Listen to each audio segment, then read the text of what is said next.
Here at St. Luke's, we just wanted to create this short video to talk to you about home learning in the School of Leadership. As students get older, there's more need for homework to revise and revisit concepts. This helps students to move those concepts from their short-term memory, where they learn them in class, to their long-term memory, which gives them the opportunity to apply those things that they've learned in class in order to create new knowledge. It's an expectation that for stage 3, they are only spending 20 minutes every day on homework. And for stage 4, 20 minutes for every subject that they do that day. So for example, if they have science, maths, and then technology, that they're spending 20 minutes on science, 20 minutes on maths, and 20 minutes on technology. That should total only an hour. Plus, they should be reading every night, stuff that they enjoy.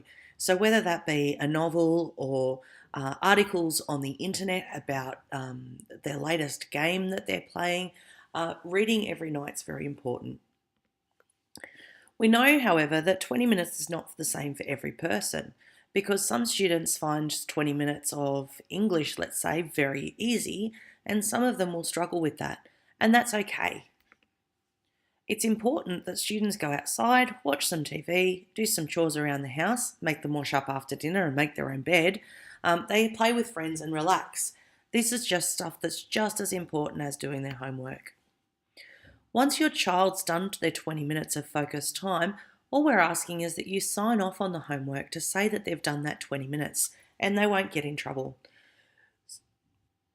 We really want to know what 20 minutes means for every child.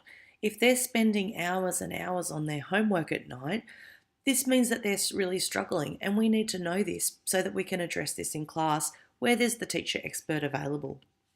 Some ideas to manage your homework.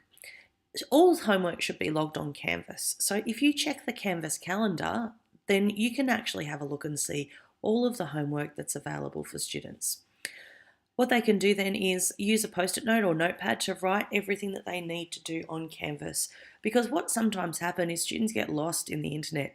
They start their first piece of homework on Canvas and then they go, oh, we'll just have a look at this and just have a look at this and just have a look at this, and never go back to those other homework concepts. So the first thing you do is just spend 2 or 3 minutes writing down all those things that you need to do for homework on a post-it note. This also gives a sense of accomplishment as you cross off what you do. In mind of the 20 minutes, you can also use this to record how much time you're spending on that homework, start times, finish times, things like that. One of the hardest things is when students start doing their homework and then they realise that they need to go and get a pen or need some glue. So it helps to have everything ready to start with. And because this can extend the time that they spend on their homework, but really it's wasted time in organisation rather than learning. One of the things that it's really good to do is to bring the computer in sight of the parents. So even if your parents are cooking dinner, then if you're on the computer, you're sitting at the dining room table where you can just passively supervise the homework so that you can see if there's any off-task behaviour. Planning time is really important. So for some students, they're really willing and eager to get home and start their homework. And some students like to put that off until after dinner, and that's a perfectly good time for them. Different times will suit different students, but try and figure out what the best time is for them and make sure that they do it at that time all the time. One thing that helps is chunking the time. So the Pomodoro technique says that if you chunk your time into 20-minute blocks, you're more efficient because you can focus for 20 minutes. So let's say, for example, you're in stage 3, that 20 minutes should be all of your homework. If you're in stage 4, you might set a timer to say, I'm going to work for 20 minutes and then I'm going to, have a bit of a brain break, run around outside for a bit, then come back and do another 20 minutes. Or even just to stand up and stretch after 20 minutes.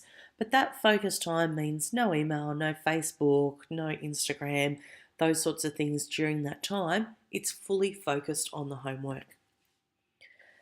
Concept maps can help students really understand things and relate things together. So try and figure out what it is, how you like to learn. So things like drawings can help students to understand the connections between concepts. So if there's no homework, they could be doing a concept map of the things that they've learned today. Again, that helps them to bring the stuff that they've taught, which is in their short-term memory, into their long-term memory. And the good thing is your long-term memory is infinite, so you can fill it with as much things as you want. Your short-term memory is obviously much smaller, and kids that are constantly looking through their short-term memory for things can find it more difficult in school. So the more we can transfer stuff into long-term memory, the better the learning is, because you're connecting those new concepts in your short-term memory to greater concepts in your long-term memory. The most important thing is for students to do their best and ask the teacher for help if you need it. We're here to help. The most important thing is that we know when students need help, and that's the whole idea around limiting the time that students are doing their homework. So remember, 20 minutes for stage 3 for the day and 20 minutes for stage 4 for every subject that they do in that day. So that doesn't mean doing technology homework every night. That means doing technology homework on the nights when we have technology. For more information around our home learning policy, check on the website or talk to your child's classroom teacher.